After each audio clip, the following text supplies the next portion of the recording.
জীবন কৃষ্ণ সাহা একেবারে 2023 সাল যখন জীবন কৃষ্ণ সাহার বাড়িতে তল্লাশি গিয়েছিলেন আধিকারিকরা, সেই সময় দেখা গিয়েছিল পাশের পুকুরে নিজের দুটি মোবাইল ফোন তিনি ফেলে দিয়েছিলেন এবং একেবারে রেকর্ড সময় ধরে কিন্তু সেই পুকুর ছেঁচে ডুবুরি নামিয়ে সেই ফোন উদ্ধার হয়েছিল। আজও কিন্তু ঘটনার প্রায় পুনরাবৃত্তি হওয়ারই পথে, কারণ ইডি আধিকারিকরা যখন তার বাড়িতে তল্লাশিতে গেলেন বড়োয়ায়, তিনি একেবারে নিজে যেমন দরজা খুলতে দেরি করেন, তার পাশাপাশি মোবাইল ফোন দুটি বাড়ির পিছনে ঝোপে তিনি ফেলে দেওয়ার চেষ্টা করেন, এমনটাই কিন্তু অভিযোগ উঠছে। আজকের বড়োয়ার ছবি দেখতে পাচ্ছেন, ঝোপ থেকে সেই মোবাইল ফোন ইডি আধিকারিকরা তারা তুলে নিয়ে আসছেন।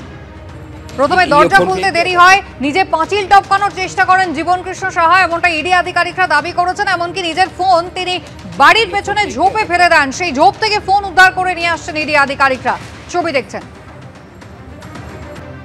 এসএসসি নবম দশম নিয়োগ দুর্নীতির মামলায় এবার শুরু হয়েছে ইডির তল্লাশি। মোট 4টি জায়গায় ইডি তল্লাশি চালাচ্ছে। একদিকে মুর্শিদাবাদ বড়োয়া তৃণমূল বিধায়ক তাঁর বাড়িতে যেমন তল্লাশি চলছে, ইডির গাড়ি এবং আধিকারিকদের দেখে জীবন কৃষ্ণ সাহা তিনি পালাতে গিয়েছিলেন, এমনটাই স্থানীয় সূত্রে জানা গিয়েছে।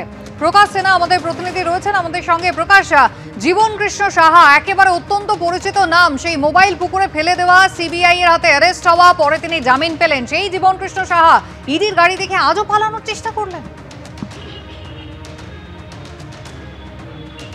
দেখো, তুমি যেটা বলছো যে স্থানীয় সূত্র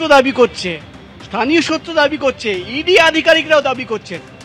কিছুক্ষণ আগেই ইডি আধিকারিকদের সঙ্গে আমার কথা হচ্ছিল, তারা যেটা বলছেন যে মুহূর্তে ইডি আধিকারিকরা আজকে জীবন কৃষ্ণ সাহার বাড়ির সামনে গিয়ে পৌঁছন এবং সেই গাড়ি সিআরপিএফ এর জওয়ানদের দেখে এবং ইডি অফিসারদের দেখে প্রথমের দিকে ইডি তরফে দাবি করা হচ্ছে গেট খুলতে দেরি হয়, তখনই তাদের সন্দেহ হয় এবং তারা আভাস পান যে পেছন থেকে হয়তো কিছু হতে পারে।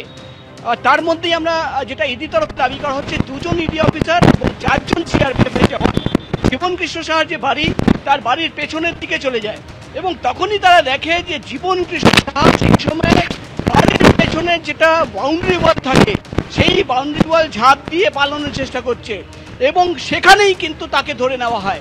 এবং ইডি আধিকারিকরা দাবি করছেন যে প্রথমে পালানোর চেষ্টা, তারপর মোবাইল ফেলে দেওয়া।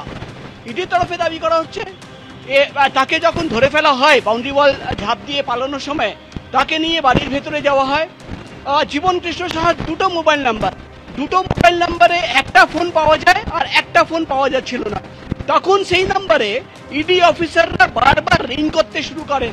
সেখানে দেখা যায় রিং তো হচ্ছে, অর্থাৎ রিঙ্গিং মোডে ফোন আসছে, কিন্তু মোবাইল ফোন বাড়ির ভেতরে কোথাও নেই। তখনই জীবন কৃষ্ণ সাহাকে প্রশ্ন করা হয়। প্রথমে যেটা ইডি তরফে বিরত করি, সামান্য কিছু যান্ত্রিক ত্রুটি হচ্ছে, তোমার কথা শুনতে আমরা স্পষ্টভাবে পাচ্ছি না। আমরা আবারও তোমার সঙ্গে যোগাযোগ করার চেষ্টা করছি। প্রকাশ সিনহা আমাদের সঙ্গে সরাসরি রয়েছেন। আপনাদের আবারও বলবো, দেখছেন